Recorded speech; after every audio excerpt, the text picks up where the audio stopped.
नमाज जनाजा में नाबालिग की इमामत का क्या हुक्म है।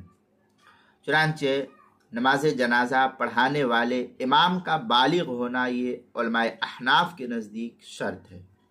अगर नाबालिग इमाम को इमाम बना दिया जाए या सिर्फ कोई नाबालिग बच्चा तनहा नमाज जनाजा पढ़ ले तो बालिगीन के ज़िम्मे से फ़र्ज साक़ित नहीं होगा। इस सिलसिले में चुनांचे तहतावी के अंदर है, तहतावी अला मराक़िल फ़लाह में है, व बाक़िया मिनश शुरूत बुलूग़ुल इमाम, ये तहतावी अला मराक़िल फ़लाह की इबारत है, सफ़ा 319। दुर्र मुख्तार जो बैरूत का छपा हुआ नुस्खा उसकी तीसरी सफ़ा 98, जो ज़करिया बुगडीपुर देवबंद का हिंदी नुस्खा है दुर्र मुख्तार का उसकी तीसरी सफ़ा 104 पर है।